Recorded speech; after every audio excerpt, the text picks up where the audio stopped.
একজন গুরুদেব বলছে একাদশী করার দরকার নেই। তাহলে আপনারা চিন্তা করুন, শাস্ত্রে কি বলা হয়েছে যে একাদশী করার দরকার নেই? মহাপ্রভু তিনি কি করেছেন? তার মাকে দিয়ে পর্যন্ত এই একাদশী ব্রত পালন করেছেন। যে বলছে, মা আমাকে কথা দাও। কি কথা? বলছে একাদশীর দিন তুমি অন্ন গ্রহণ করবে না। বলছে ঠিক আছে। একাদশী দিন তিনি অন্ন গ্রহণ করেনি। তো এই জন্য বলছে সদ্গুরুদেব। তা আমি আপনাদের একটা গুরুদেবের সংজ্ঞা বলি, আপনাদের সুবিধা হবে তাহলে সবকিছু বুঝতে, যে আপনারা কোন গুরুদেবের কাছ থেকে কৃপা লাভ করতে চান। আমি একটা গুরুদেবের সিরিয়াল বলবো এখন। সেটা হচ্ছে অ্যাকচুয়ালি গুরুদেবের সিরিয়ালও না, একজন বিশেষ ভক্ত। হ্যাঁ? এই ভক্ত সিরিয়াল। তো ভক্ত সিরিয়ালটা হচ্ছে কিরকম? এই ভক্ত সিরিয়ালটা হচ্ছে, আচ্ছা, একজন একজন ভক্ত, তিনি গৃহে আছেন। তো গৃহে থেকে তিনি হরিভজন করছেন। তিনি সৃষ্ট নাকি একজন ভক্ত গৃহে থেকেও হরিভজন করছেন না তিনি সৃষ্ট? কে সৃষ্ট? হরে কৃষ্ণ। আপনার একটু আনমিউট করে হ্যাঁ না একটু বলে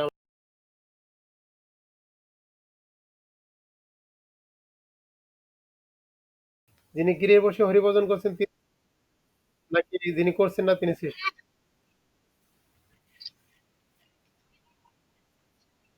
আচ্ছা, তিনি যদি শ্রেষ্ঠ হয় তাহলে যে একজন গৃহে বসে হরিভজন করছে আর একজন মন্দিরে গিয়ে হরিভজন করছেন, এই দুজনের ভিতরে কে শ্রেষ্ঠ?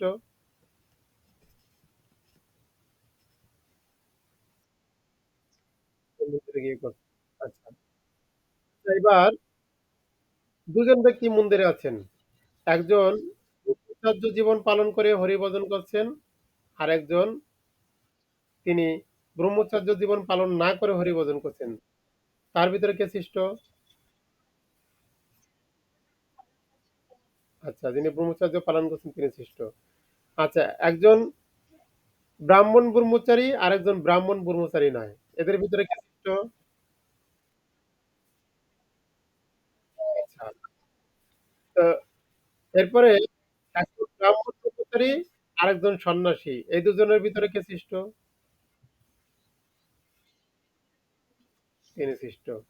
তো সন্ন্যাসীর ভিতরে দুই প্রকার সৈন্য রয়েছেন, নিত্যবদ্ধ, নিত্যমুক্ত। অর্থাৎ একজন হচ্ছিল নিত্যবদ্ধ সন্ন্যাসী, একজন হচ্ছে নিত্যমুক্ত সন্ন্যাসী। তো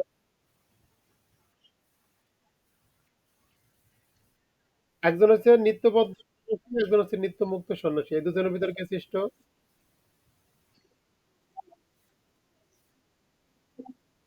একজন একজন হচ্ছে সন্ন্যাসী আর একজন হচ্ছে মুক্ত সন্ন্যাসী, এই দুজনের ভিতর কে শ্রেষ্ঠ? আচ্ছা, মুক্ত যে।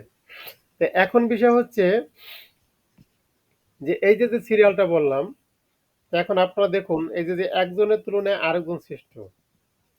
আমরা যে যার কাছে থেকে দীক্ষা গ্রহণ করেছি সে কয় নম্বরে আছে? বলা হয়েছে এই জগতে মুক্ত পুরুষ হচ্ছে একজন সন্ন্যাসী। সন্ন্যাসী ছাড়া অন্য কেউ এই জগতে মুক্ত নন। তাহলে এই সন্ন্যাসী হচ্ছেন একজন মুক্ত পুরুষ, যাকে আখ্যায়িত করা হয়েছে তিনি হচ্ছেন মুক্ত। তাহলে আপনি চিন্তা করুন যে কে আমাদেরকে মুক্ত করতে পারে। যদি এখানে আমরা যারা রয়েছি সকলের হাত পা পিছনে বাঁধা থাকে, তাহলে কেউ কারো বাঁধন খুলে দিতে পারবে? আর যদি একজনের বাঁধন খোলা থাকে, একজন যদি মুক্ত থাকে, তাহলে তিনি কি করতে পারবেন? সকলকে মুক্ত করতে পারবেন। তাহলে বিষয়টা হচ্ছে যে এই যে মুক্ত পুরুষ হচ্ছে সন্ন্যাসী, যে আমরা যদি এই জগতে মুক্ত হতে চাই তাহলে আমাদেরকে কার শরণাগত হতে হবে? একজন মুক্ত পুরুষের শরণাগত হতে হবে, যিনি আমাদেরকে এই জগৎ থেকে মুক্ত করতে সক্ষম হবেন।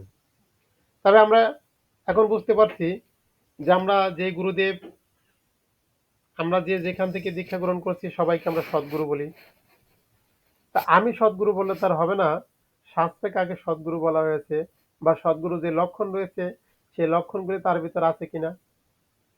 আমার গুরুদেবকে যদি কেউ অসদ্গুরু বলে আমি তো অটোমেটিকলি রেগে যাব। কিন্তু আমাকে তো বিচার করতে হবে যে তার ভিতরে এই গুণাবলীগুলো আছে কিনা। শাস্ত্রে গুরুদেবের বা শিষ্যের যোগ্যতা সম্বন্ধে আলোচনা করা হয়েছে। হুম? গুরুদেবের কি কি যোগ্যতা থাকবেন বা শিষ্যের কি কি যোগ্যতা থাকবে। একজন পূর্ণাঙ্গ শিষ্য বা সৎশিষ্য হতে গেলে আমার কি কি যোগ্যতা প্রয়োজন, আর একজন সদ্গুরুদেব হতে গেলে তার কি কি যোগ্যতা থাকবে। আর বিষয়টা হচ্ছে, কৃষ্ণ বলছে শরণাগতি মাত্রার উপরে কৃপা প্রদান করেন। অর্থাৎ আমি যেই কোয়ালিটির শিষ্য হব, আমার জন্য সেই কোয়ালিটির গুরুদেবই আমার কপালে জুটবে। অর্থাৎ আমি লাভ করব। হরে কৃষ্ণ। তো তাই বলছে আমাদের গুরু এবং শিষ্য সম্পর্কে অবগত হওয়া উচিত, জানা উচিত। তা নাহলে আমরা ঠকবো। আমাদের আমাদের সাথে চিটিং করা হবে। হুম? আমাদেরকে ঠকানো হবে। তাই এখানে বলছে আমরা যদি কেউ দীক্ষা গ্রহণ করে থাকি, এখন আমাদেরকে কম্পেয়ার করতে হবে যে এই যে যেই ব্যক্তিগুলার কথা বর্ণনা করা হলো, একজনের তুলনায় আরেকজন শ্রেষ্ঠ, আমার গুরুদেব তার ভিতরে কয় নম্বরে রয়েছেন।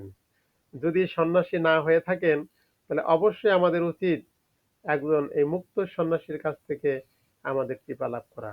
অর্থাৎ আমরা যদি তার চরণে আত্মসমর্পণ করি, তবে আমরা খুব সহজেই এই জগৎ থেকে মুক্ত হতে পারবো। তো তিনি আমাদেরকে মুক্ত করতে সক্ষম হবেন। এই দুই প্রকারের সন্ন্যাসী, একজন শুধুই সন্ন্যাসী, তিনি হরির নাম প্রচার করেন। আরেকজন সন্ন্যাসী হচ্ছেন, তিনি হরির নাম প্রচার করেন এবং অধপতিত জীবদেরকে তিনি উদ্ধার করেন। তাকে বলা হয় আচার্য। হুম? যেমন আমাদের ইসকনে অনেক সন্ন্যাসী রয়েছেন। হুম? তাদেরকে আমরা মহারাজ বলি। হ্যাঁ? আর যিনি দীক্ষা দান করেন অর্থাৎ শিষ্য গ্রহণ করেন, তাকে বলা হয় আচার্য। এইভাবে আমরা দেখতে পাই যারা অত্যন্ত সৌভাগ্যবান ব্যক্তি, তারা এরকম একজন নিত্য সন্ন্যাসী, নিত্য মুক্ত সন্ন্যাসী গুরুদেব, সদ্গুরুদেব তার চরণে শরণাগত হয়ে তার কাছে থেকে যখন তিনি দীক্ষা গ্রহণ করেন, তখন তিনি তার এই মনুষ্য জন্মকে সফল করতে পারেন বা ধন্য করতে পারেন। তাই এখানে বলছেন যে ভগবান হচ্ছেন আদি গুরু এবং গুরু শিষ্য পরম্পরা ধারায় আগত সদ্গুরু ভগবানের বাণী তার শিষ্যকে যথাযথ রূপে দান করতে পারেন। এজন্য আমরা দেখি সাধারণ যে গুরুদেবরা রয়েছেন, তারা তাদের মতন কোনো শিষ্য আর হয় না। কিন্তু যিনি সদ্গুরুদেব, তিনি কি করেন, তার স্থানে তার শিষ্যকেও তিনি আনতে পারেন। কারণ তার ভিতর যত শিক্ষা রয়েছেন বা তিনি যত পরম্পরাক্রমে যত শিক্ষা লাভ করেছেন, সমস্ত শিক্ষাই তিনি তার শিষ্যকে প্রদান করেন, যাতে তার শিষ্য তার মতন এরকম গুণাবলী অর্জন করতে পারেন। এটা আমাদের জড়জগৎ নয়। জড়জগতে যদি আমার মতন ধন সম্পদ আমি অন্য কাউকে দান করি, তাহলে আমার মানহানি হবে। হ্যাঁ, আমাকে মূল্য দেবে না। কিন্তু পরমার্থিক ক্ষেত্রে দেখা গেছে আমার যা পরমার্থিক জ্ঞান রয়েছেন, তার থেকে বেশিও যদি আমি আমার পরে যে আছেন, আমার জুনিয়র হোক, আমার ছোট হোক বা আমার পরে যে আছে তাকে আমি প্রদান করি, তাতে কখনোই আমার মানহানি হবে না, বরং তার সুনাম অক্ষুণ্ণ থাকে। এ হচ্ছে পরমার্থিক বিষয়। তো এইভাবে আমরা একজন গুরু খুঁজতে পারি বা আমরা বুঝতে পারি যে কোন গুরুদেবের কাছ থেকে আমাদের কৃপা লাভ করা উচিত। এজন্য সমাজে বিভিন্ন ধরনের গুরুদেব রয়েছেন। এজন্য আগে নিজেকে যোগ্য শিষ্য করতে হবে। যেন আমাদের ইসকনের বা ছিল প্রভুপাদের প্রতিষ্ঠানে তিনি যে রুলস দিয়েছেন, যে প্রভুপাদ এত সুন্দর তিনি সিস্টেম দিয়েছেন, শ্রী চৈতন্য মহাপ্রভু শিক্ষা দিয়েছেন যে যদি কোনো শিষ্য এই গুরুদেবের কৃপাও লাভ করতে না পারে, কিন্তু ইসকনে যদি থাকেন, তবেও তিনি কি হবেন, তিনি ভগবত ধামে যেতে পারবেন। কেন? তাকে নরকে যেতে হবে না। যে কেন নরকে যেতে হবে না? যে এই সদ্গুরুদেবের কৃপা লাভ করার জন্য তিনি যে বিধিনিষেধগুলো পালন করবেন, সেই বিধিনিষেধের ভিতরে কোনো পাপের লেশ মাত্র নাই। অর্থাৎ তাকে কখনোই নরকে যেতে হবে না, তিনি ঊর্ধ্বগতি লাভ করবেন। আর বলছে যদি কেউ কোনো ভক্ত গুরুদেবের চরণে আশ্রয় গ্রহণ করেন, বলছে তিনি যদি এই জন্মে গুরুদেবের কৃপা লাভ করতে না পারেন, তাকে উদ্ধার করার জন্য গুরুদেব পরবর্তী জন্মে আবার আসবেন। হরি বল। তাই বলছে নিজের মন গড়া একটি পদ্ধতি উদ্ভাবন করে কখনোই ভগবানকে উপলব্ধি করা যায় না। অর্থাৎ ভগবানকে উপলব্ধি করতে গেলে আমাদের মন মতন করে আমরা কোনোভাবে করতে পারবো না। যা মূঢ় প্রতারকদের অশাস্ত্রীয় পদ্ধতি। শ্রীমদ্ ভাগবতে বলা হয়েছে, ধর্মাং তু সাক্ষাৎ ভগবৎ প্রণীতম, অর্থাৎ ধর্মের পথ স্বয়ং ভগবানই প্রত্যক্ষভাবে প্রণয়ন করেছেন। ধর্মকে কিভাবে জানতে হবে, সেই পথ ভগবান নিজে দেখিয়েছেন।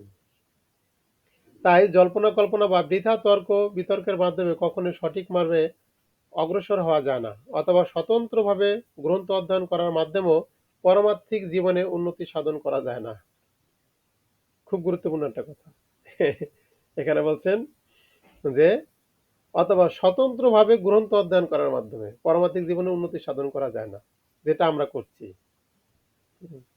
স্বতন্ত্র বলতে নিজের মন মতন, নিজে একা একা আমি গ্রন্থ কিনে আমি পড়লাম, আমি অনেক কিছু জানলাম, বলছে এরকম ভাবেও পারমার্থিক জীবনে উন্নতি সাধন করা যায় না। কেন, এই কৃষ্ণ ভক্তি বা কৃষ্ণ তত্ত্ব বিজ্ঞান, এটা হচ্ছিল আনুগত্য ভজন, শরণাগতির পন্থা। অর্থাৎ আমাকে কারো শরণাগত হয়ে, কারো আনুগত্য থেকে, কারো আন্ডার থেকে, কারো নির্দেশনা থেকে আমাকে এই পারমার্থিক জ্ঞান লাভ করতে হবে। তাহলেই আমার পারমার্থিক জীবনে উন্নতি লাভ করা সম্ভব। যদি আমি কারো আনুগত্যে না থাকি, বা আমি কারো সংস্পর্শে না থাকি, কারো তত্ত্বাবধানে না থাকি, কারো শাসন আমি গ্রহণ না করি, আর আমি যদি অনেক বড় ভক্ত হতে চাই, তাহলে সেটা কখনোই সম্ভব না। এখানে সেটা বলা হয়েছে যে আমাদের অবশ্যই যে কোনো না কোনো শুদ্ধ কৃষ্ণ ভক্তের তত্ত্বাবধানে থেকে আমাদের এই আধ্যাত্মিক জ্ঞান বা পারমার্থিক জ্ঞান অনুশীলন করা উচিত। তবেই একমাত্র আমরা এই পারমার্থিক জ্ঞান উপলব্ধি।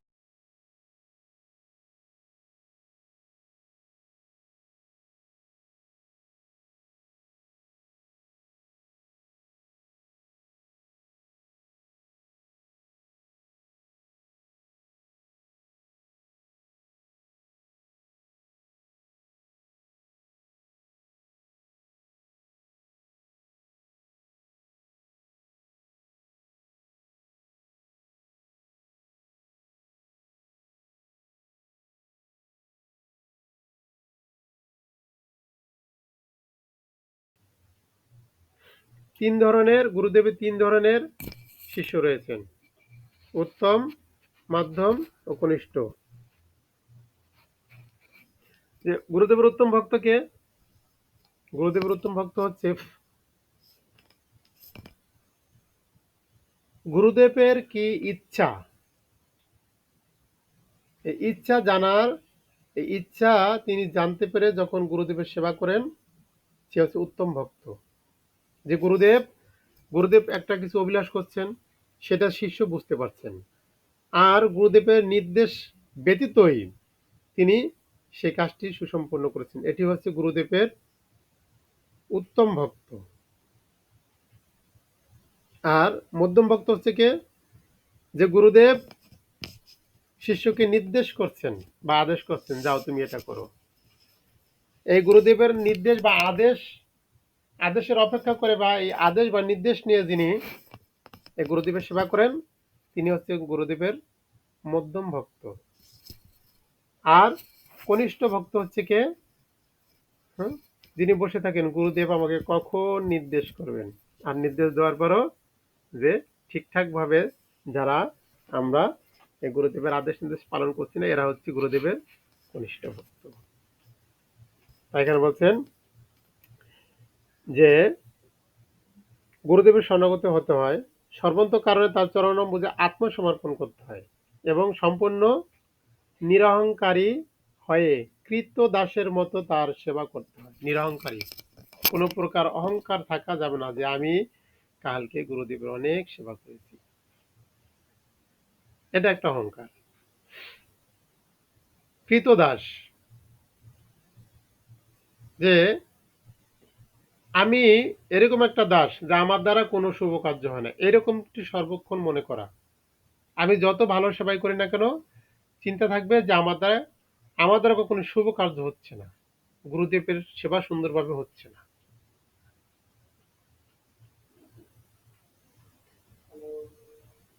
আত্মতত্ত্ববেত্তা সদ্গুরুর সন্তুষ্টি বিধানই হচ্ছে আধ্যাত্মিক জীবনের উন্নতি লাভ করার গুরু রহস্য। অর্থাৎ গুরুদেবের সন্তুষ্ট হলেই আমাদের আধ্যাত্মিক জীবনে উন্নতি লাভ হবে। অর্থাৎ মুখ্য হচ্ছে সেবা, তদ্বিদ্যি প্রণিপাতন পরিপ্রশ্ন সেবায়, অর্থাৎ সেবার মাধ্যমেই এই জগতের সমস্ত কিছুকে লাভ করা সম্ভব। কৃষ্ণও সেবার দ্বারা সন্তুষ্ট হয়। বলছে আমরা বলি যে হরিনাম করলে এই জগৎ থেকে আমরা মুক্ত হয়ে যাব, কিন্তু বলছে হরির নাম করে আমরা মুক্ত হব, সারাদিন যদি আমরা হরির নামই করি কিন্তু যদি কোনো সেবা না করি তাহলে কি আমরা মুক্ত হব মনে হয়?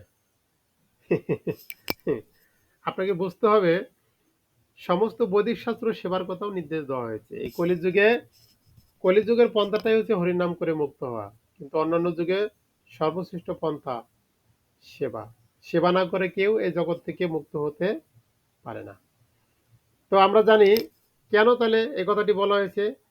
আর এই কথাটি তো কখনো কোথাও বলা হয়নি, যে কি বলা হয়নি যে হরি সেবা না করে কেউ মুক্ত হতে পারবে না, কিন্তু বলা আছে হরিনাম করলে মুক্ত হয়ে যাবে। বলা হয়েছে হরিনাম শব্দের অর্থ কি, হরে কৃষ্ণ মহামন্ত্র শব্দের অর্থ কি? হরে কৃষ্ণ মহামন্ত্র শব্দের অর্থ হচ্ছে হরে মানি রাধারানী, হ্যাঁ, হরে কৃষ্ণ। হরে কৃষ্ণ শব্দের অর্থ হচ্ছে হে শ্রীমতী রাধারানী,